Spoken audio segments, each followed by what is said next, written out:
Hello Yogesh ji. सतसाहिब जी। ठीक हो योगेश जी? हाँ जी बढ़िया। तो जी मैंने आपकी वीडियो देखी जी। जी तो मैंने नाम लिया जी इस 3 तारीख को 6 महीने हो गए योगेश जी। अच्छा। और मैंने अपनी मम्मी को भी नाम दुला रखा है जी। उनको प्रेत बाधा है जी। मान लो जैसे जिन जुन वगैरह होना जी है जी। तो वो अब मतलब कि ऐ तो गया वो परमात्मा की कुटाई तो कर रहेगी परमात्मा उसकी। तो जी मतलब वो सेटिंग में ध्यान दे रहा जी। वो मंजे पे पड़ी जी बस कतई दे। और बोले भी था एक दिन भी तो बोलने भी लग गई बगैर मैं बीमार कर रहा जो मैं इसने मैं कर रहा था। तो अरदास भी लगाई जी एक दो बार। तो उन्होंने कहा जी भी सुमरन करते रहो परमात्मा दया करेंगे। तो अब अरदास भी लगा ली जी। जी नाम भी शुद्ध करवाया था जी। तो फिर मतलब समझ में नहीं आ रही जी सेटिंग क्या किया जाए। कुछ नहीं भगत जी, भक्ति जो परमात्मा ने बताई है उस हिसाब से आप अपनी भक्ति पे लगे रहो। अब नाम लेने के बाद में लाभ तो है, फायदा तो है ना। फायदा तो है जी। तो भगत जी धीरे धीरे होगा फायदा आपको। अब कोई कैंसर का रोगी डॉक्टर के पास जाएगा तो भगत जी महीने में थोड़ी ठीक हो जाएगा। साल लग जाए, 2 साल लग जाए, 3 साल लग जाए। और आपको थोड़ा ज्ञान समझना पड़ेगा परमात्मा का। देखो आपकी माता जी को जो भी प्रेत बाधा है या जो भी कोई रोग है, बीमारी है, हो सकता है कर्म ज्यादा खराब हो कोई पिछले जन्म के। भाई वर्तमान में तो उन्होंने किसी का मतलब कुछ भी बुरा नहीं किया, चींटी भी नहीं मारी। लेकिन भगत जी वर्तमान के ही थोड़े कर्म है। अनंत युग हो गए हमारे को यहाँ पे जन्म लेते हुए। हम कितनी बार हम कसाई बने, कितनी बार राजा बने, हमने कितने कुकर्म किए, कितनी दुनिया को हमने बहकाया, हमने भ्रमित किया। वो सारे पाप कर्म हमारे साथ में है ना। तो वो सारे पाप कर्म भगत जी वर्तमान में जोड़ देंगे, चाहे वो प्रेत बाधा के रूप में दो, चाहे किसी शारीरिक कष्ट के रूप में दो। तो वो तो परमात्मा को पता है। अब हम परमात्मा की हॉस्पिटल में हैं। अब भगत जी धीरे धीरे भक्ति करते रहने से ही, सत्संग सुनते रहने से, 5 यज्ञ करते रहने से धीरे धीरे परमात्मा इन रोगों का नाश करेगा। और अब ये परमात्मा के ऊपर निर्भर करता है कि परमात्मा इसी जन्म में वो पाप कर्म काटे, या हो सकता है माता जी को दूसरा जन्म दे, तीसरा जन्म दे। लेकिन वो परमेश्वर की शरण में आ गई भगत जी, इस स्कूल में एडमिशन हो गया। अब आत्मा उस परमात्मा के हाथ में है। अब जो भी होगा उनके साथ में अच्छा ही होगा। तो इतना भगत जी हमारे को विश्वास रखना पड़ेगा। मैंने तो पूरा विश्वास है जी। देखो परमात्मा पे देखो भगत जी खुद हमारे गुरु जी के जो माता पिता जी है ना, हाँ जी, उनको सारनाम तक मिला हुआ था। ठीक है जी। लेकिन फिर भी भगत जी वो पार नहीं हो पाए, मोक्ष नहीं हुआ उनका जी। ठीक है, उनको भी दोबारा से जन्म लेना पड़ेगा। तो सोचो भगत जी आप और हम कहाँ है। पहली बात तो ये सोचो कि गुरुजी के माता पिताजी कितनी पुण्यकर्मी आत्मा होंगे जिनके घर में परमात्मा ने प्रकट होने की लीला की और उनको सारनाम तक परमेश्वर ने दे दिया। उसके बाद भी वो आत्माएं भगत जी मोक्ष को प्राप्त नहीं हो पाई हैं। तो सोचो हमें कितना विश्वास और कितनी भक्ति की आवश्यकता है जी। समय लगेगा भगत जी, विश्वास रखो। स्वयं परमात्मा है, इसमें कोई मीन मेख नहीं है। और हम परमात्मा के हॉस्पिटल में हैं। अब भगत जी ट्रीटमेंट वो अपने हिसाब से करेगा, हमसे पूछ के नहीं करेगा कि भाई हमारे को परमात्मा कब पार करेगा, कब नहीं करेगा, कब कौन सा सुख देगा, कौन सा हमारे ऊपर संकट आएगा, दुख आएगा, कैसे परमात्मा काटेगा।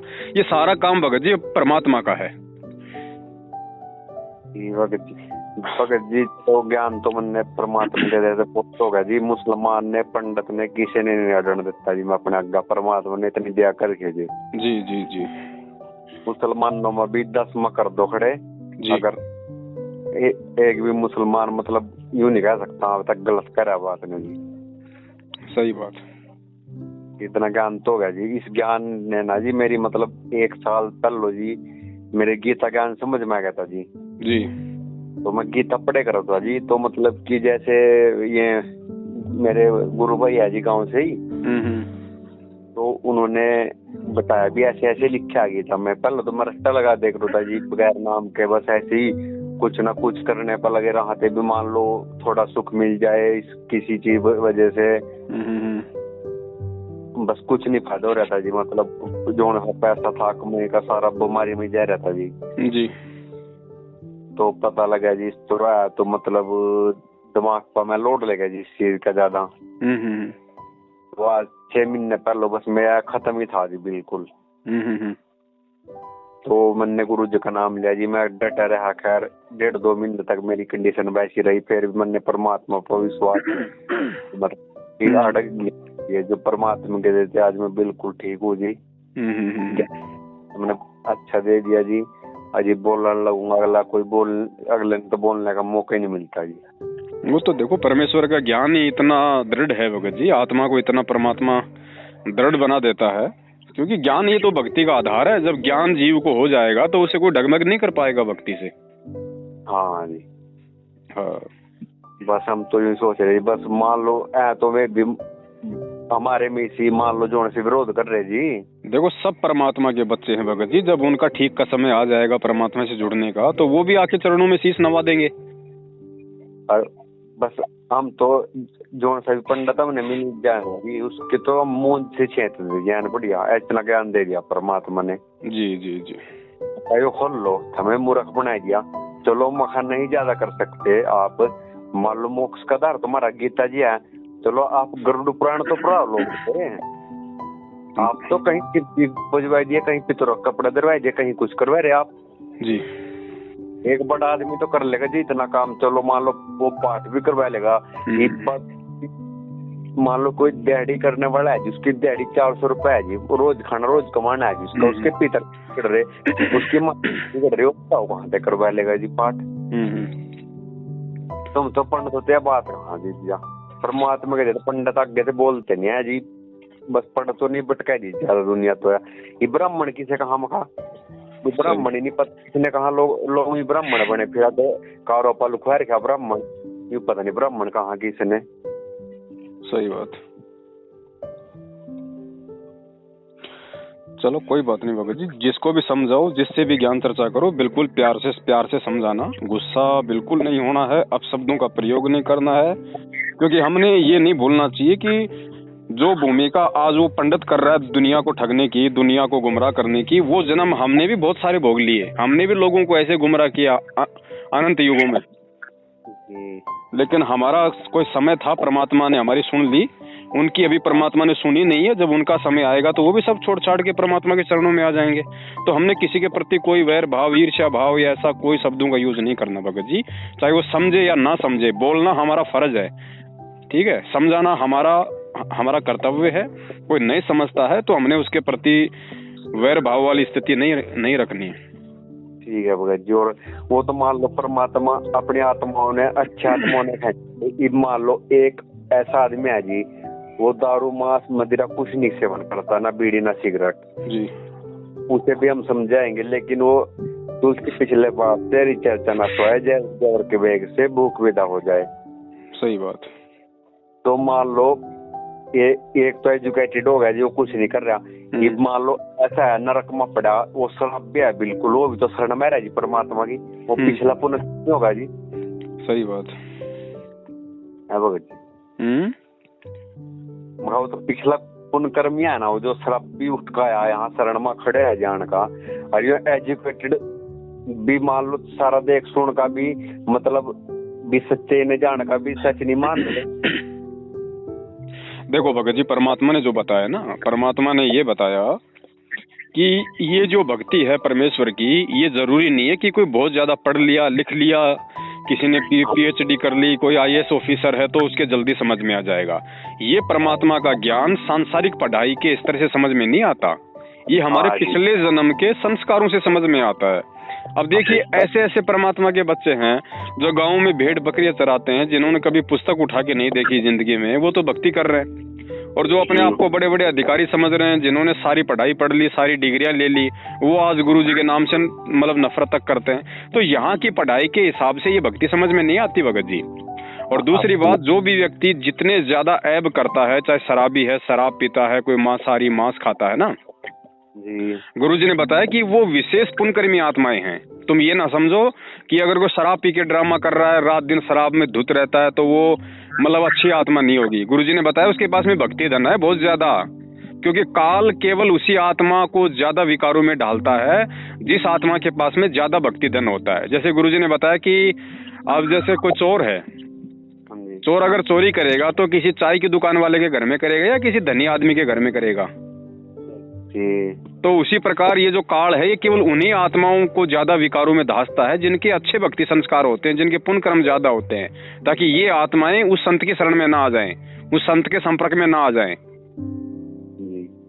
तो हमने नफरत तो किसी से करनी ही नहीं भगत जी, क्योंकि हम देखो हमारे में से बहुत सारे भगत भाई तो ऐसे हैं जो इसी जन्म में 1 नंबर के शराबी थे, मांसाहारी थे, जुआरी थे। हाँ जी। हैं, और इस जन्म में नहीं होंगे तो भगत जी ये तो है ही नहीं कि हमने कभी ऐसे जन्म नहीं भोगे होंगे। हाँ, सारे भोगे हुए जन्म भोगे हुए ना। तो भगत जी हमने उस स्थिति को ध्यान में रख के और केवल ज्ञान चर्चा जो करने का गुरुजी ने जो अधिकार दिया है उसके तहत हम केवल संदेशा दें।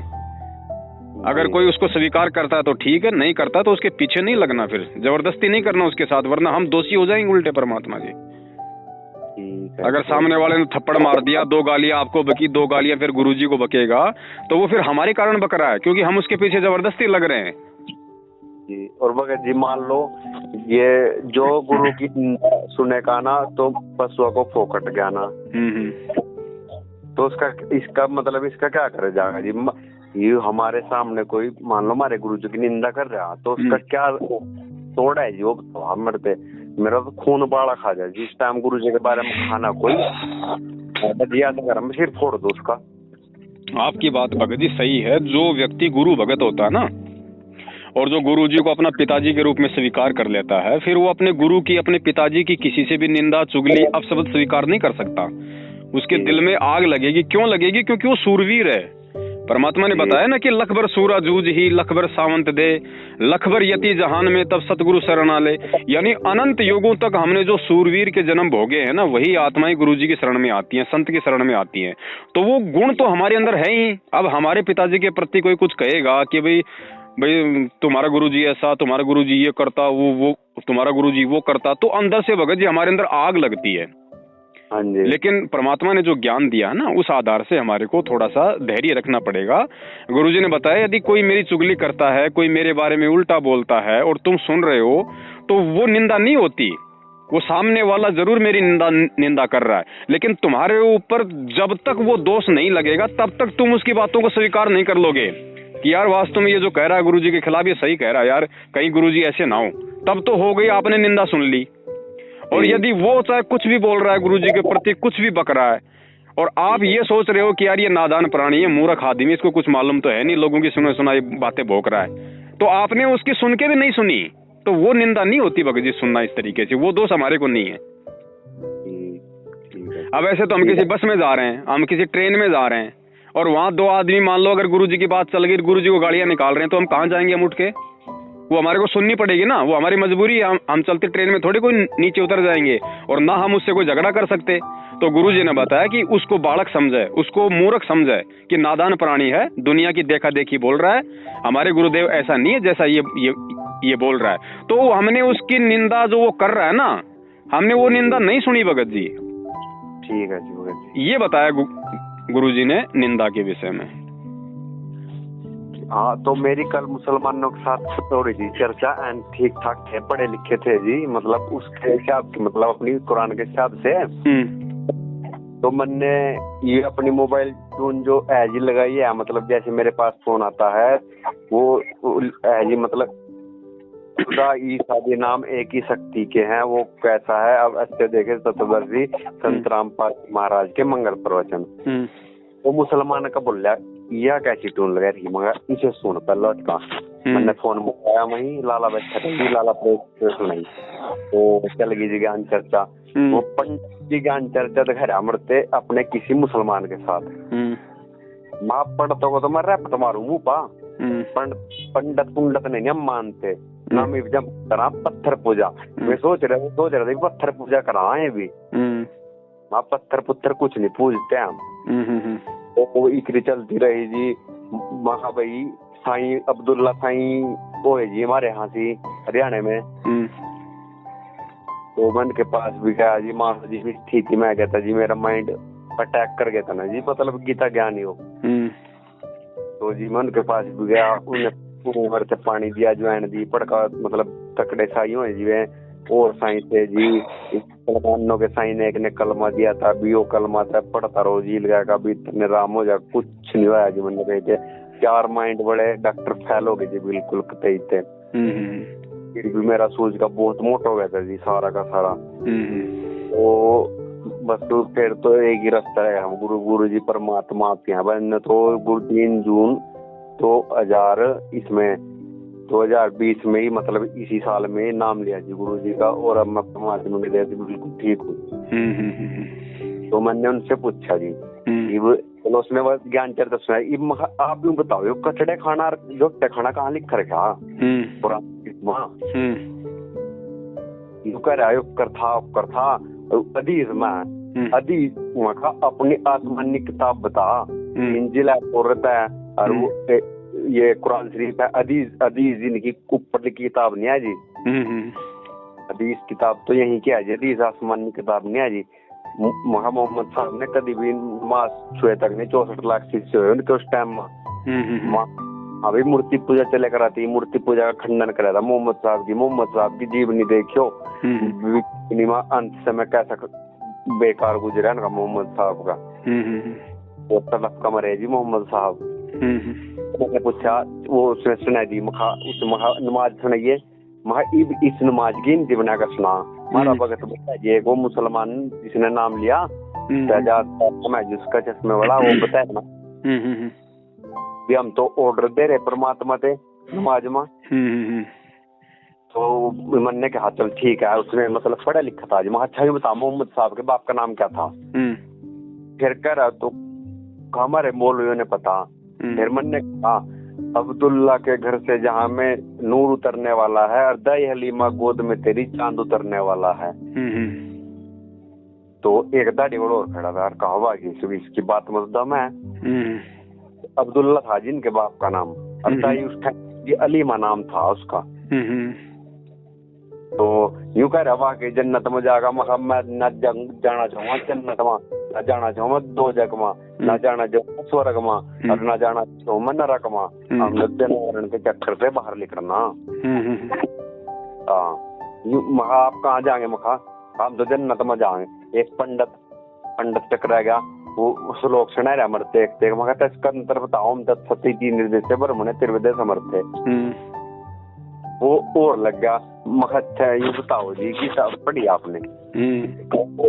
कहा देवी भागवत पढ़ लो, फलाना पढ़ लो। वहाँ गीता माई का गीता तो मेरी थोड़ी थोड़ी पढ़ी है, मामो कर रही मारा गीता, और पढ़ी है गीता दाना भी। पितरों ने उपजवा रहे थे, हम कहीं कुछ करवा रहे, टांग पटांग दूर बैठे। वहाँ जी पंडित जी आप मरने के बाद कहाँ जाएंगे? कहा बैकुंठ। माँ तेरे वास्ते पड़ा बैकुंठ खाली बैकुंठ तेरे वास्ते पड़ा बैकुंठ खाली था। तो हम तो भूत बने फिरांगे। क्या कर रख दिया ये वेदों के ज्ञाता तो हम ही कहे ब्राह्मण वो जो गुरु जी कहाँ ब्रह्म पछाने, इन्हें उस ब्रह्म कहीं नहीं पता आज तक। सही कृष्ण का ही पता बस इन्हें। कहा एक कह रहा पंडित या जो बीता भी कहा परमात्मा सिर पर ठहर गया पूरा फेसबुक पर पोस्ट पता न होना गुरु जी की। परमात्मा तो सिर पर और पैरों में वहाँ परमात्मा तो सिर पर हो जी वहाँ पैरों में थोड़ी हमारे परमात्मा। इसे गौर से पढ़े कर उन्हें इनका जोड़ का देख कर उस वाणी को क्या बना। कहा अपना तो एक महाकाल, अरे वो बद्रीनाथ महाकाल का भी काल है वो जिसकी पोस्ट पर है मैं। महाकाल का काल भी उसका क्या काल है जो भगत हो महाकाल का बता। इन्हें महाकाली का नहीं पता इन्हें और क्या पता होगा? इन्हें भी नहीं पता काल भी भगवान है। चलो भगत जी कोई बात नहीं, परमात्मा दया करें, जिससे भी ज्ञान चर्चा करो बड़े प्यार से विनम्रता से, ठीक है। और हमें भी गर्म होना पड़ जा ना भगत जी, हमें नहीं होना गर्म। अगर हम गर्म होंगे तो फिर परमात्मा हमसे दूर हो जाएंगे उसी क्षण। उसी क्षण हमारे से परमात्मा दूर होंगे, फिर हम जाने और फिर वो जाने। ठीक है भगत जी, चलो अब आपके साथ बात करके अच्छा लगा भगत जी। पर अब चलो अब हम आराम से चर्चा करेंगे। तो मतलब भगत जी हमारे भाव अच्छे हैं, हमारे भाव, हमारी सोच अच्छी है कि वो भी परमात्मा को जाने, पहचाने, उनके शरण में आए, जीवन सफल बनाए। लेकिन हमें ये भी नहीं भूलना चाहिए भगत जी, क्योंकि जब तक उस आत्मा का वो संस्कार नहीं आएगा तब तक हम लाख कोशिश कर लें, वो परमात्मा से नहीं जुड़ सकता। संदेशा हम दें, ये हमारा फर्ज है, लेकिन जबरदस्ती ना करें भगत जी। परमात्मा ने क्या बताया कि भाई किसी से भी ज्ञान चर्चा करो, उससे तुम थोड़ा थोड़ा उससे बात करो, और जब तुम्हें लगे कि वो तुम्हारी बातों में जो है मतलब वो इंटरेस्ट नहीं ले रहा, तो तुरंत वहां से दूर हट जाओ। फिर कभी मिलो, जब भी तुम्हारा मौका लग जाए फिर थोड़ी सी चर्चा कर दो। फिर लगे कि हाँ अब ये मेरी बातों में ज्यादा इंटरेस्ट नहीं ले रहा, फिर चुपचाप हो जाओ। तो गुरुजी कहते हैं कि तुमने उसको इंजेक्शन लगा दिया, अब वो विचार करेगा उन बातों पे। हाँ बस कल उनका इंजेक्शन लगाया मैंने मुसलमान। हाँ, अब वो आदमी विचार करेगा कि वास्तव में यार हिंदू होकर हमारे धर्म को हमारे से भी ज्यादा जानता है, तो वो विचार करेगा, गुरुजी के सत्संग सुनने का प्रयास करेगा, है कि नहीं। बस हमने केवल भगत जी इतना ही करना है, ज्यादा नहीं। मैं अपने मोहल्ले में पड़ोस में यहाँ सब ने अच्छा लगा था जी। मैंने कहा था भी बस जो बंदा ठीक है, और मेरे चाचा ताऊ के मामा भी हमारा ही है जी, सारे हैं। तो मतलब सारे मन ने ही वो करा था जी केयर मेरी। तो ठीक है, ये मन ने गुरु जी का नाम ले लिया, ये मरते सारे फूके फूके फिरा। कोई बात नहीं भगत जी, वो देखो क्या है ना, अभी उनको इतना ज्ञान है नहीं, जानकारी है नहीं जी। मैं उन्हें इस टाइम अच्छा लगता तो ना, इतना भी तो कोशिश करनी चाहिए ना भी। वो आदमी और भी मान लो कुछ न कुछ तो बात होगी, और इनके सामने मैं मरा मंजे पत्ते खड़ा है जी, गुरु जी का नाम लेगा। इतना भी नहीं दिमाग है जी, बताओ इनमें। भगत जी दिमाग है, सबके अंदर है दिमाग, लेकिन वही बात है ना, जब तक वो समय नहीं आएगा भगत जी तब तक वो आदमी विचार भी नहीं करेगा। हाँ बस वही। और जब समय आ जाएगा, अब जब समय आ जाएगा तो भगत जी उसको आपसे भी पूछने की जरूरत नहीं पड़ेगी। हाँ जी, है ना। तो हमें उस चीज को भूलना नहीं चाहिए। एक बात बताइए, हमारे गुरुदेव सन 1994 से नाम दीक्षा दे रहे हैं जी। गुरु जी के परिवार वाले, माता पिता, भाई बंधु, रिश्तेदार भगत जी 2008 के बाद क्यों आए जी? 16 साल तक कहाँ थे वो लोग? क्या गुरु जी ने समझा ही नहीं 16 साल में? उनको खूब समझाया ना। हाँ, जब भगवान के समझाने से खुद उनके परिवार वाले नहीं समझे, तो भगत जी हमें इन चीजों पे विचार करना चाहिए कि जब तक जीव का समय नहीं आएगा, संस्कार परमात्मा से जुड़ने का नहीं आएगा, वो ठीक का समय नहीं आएगा, तब तक वो नहीं जुड़ सकता। हम जबरदस्ती ना करें, हम केवल संदेशा दें बस। जी एक से नाम जो आया था जी, चलो देने वाले तो परमात्मा है जी, राधा स्वामी का था जी, वो यहीं का। लड़की ने कुछ बात थी जी, बस उसको पूरे मन से नहीं लगा जी वो उसमें।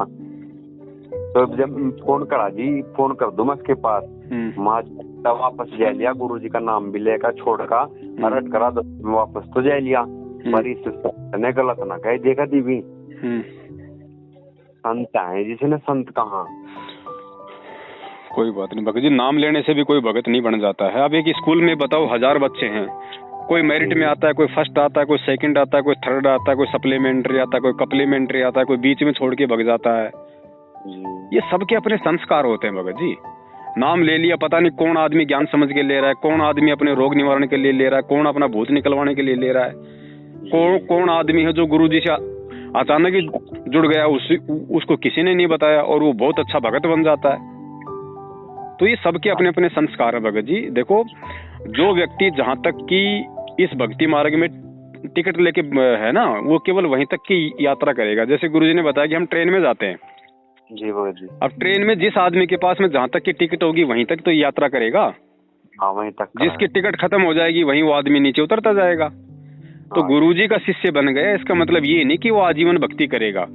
पता नहीं वो आज जैसे हमें गुरुजी अनंत युगों से अपने शरण में लेते आए, अगर हम इतने अच्छे भगत होते तो हम पहले पार हो जाते ना। लेकिन हमने भक्ति की नहीं कभी डट के। हमने कभी 2 साल भक्ति की, कभी हमने 4 साल भक्ति की, कभी हमने 10 साल भक्ति की। तो वो स्थिति वर्तमान में उन आत्माओं की है जो आप और हमारी पहले रह चुकी है। क्या पता वो आत्मा आज पहली बार गुरुजी के शरण में आई हो, उसके ऊपर भक्ति का रंग चढ़ाओ, परमात्मा ने भक्ति का बीज उसके अंतःकरण में डाला हो। अब क्या पता उसको पार करने में परमात्मा को लाखों वर्ष लग जाएं। तो हमें इन चीजों को नहीं भूलना चाहिए कि भाई आज अगर हमने किसी को नाम दिला दिया है, किसी ने नाम ले लिया, तो ये नहीं समझना चाहिए कि इसी जन्म में उसका बेड़ा पार हो जाएगा, उसका मोक्ष हो जाएगा। नहीं, पता नहीं वो कितने अभी तो मतलब जबोले खाएगा। चलो यार जी, इस बस हमसे तो इतना हो गया जी, हम परमात्मा की शरण मान का बस उससे बचे जी। कोशिश करो इस मार्ग में आने के बाद में सबसे पहले भगत जी अपने आत्म कल्याण की आदमी को सोचनी चाहिए कि मेरी कोई मर्यादाओं में त्रुटि ना हो जाए, परमात्मा मेरे से रुष्ट ना हो जाए। हम अपने आत्म कल्याण के, हम दूसरों के आत्म कल्याण के चक्कर में अपना कर्म धर्म ना भूल जाएं। हाँ ये तो है जी बात। बस मेरा तो पूरा विश्वास है जी परमात्मा का, मैं तो उन्हीं का जिंदा कर रहा हूँ जी। बिल्कुल अच्छी बात है। और परमात्मा से यही प्रार्थना करते रहो कि परमात्मा शरण में रखना, मालिक भक्ति भाव दिए रखना बस। हाँ तो बस भक्ति भाव देना और परमात्मा मोक्ष देना, बस मेरी सही बात है जी। बस परमात्मा बस तो यही भाव हम सबको रखने चाहिए भगत जी, तभी बात बनेगी हमारी। चलो भगत जी ठीक है, और भी फोन आ रहे हैं भाइयों के, है ना? ठीक है जी। हाँ, सत साहिब जय हो बंदी छोड़ के।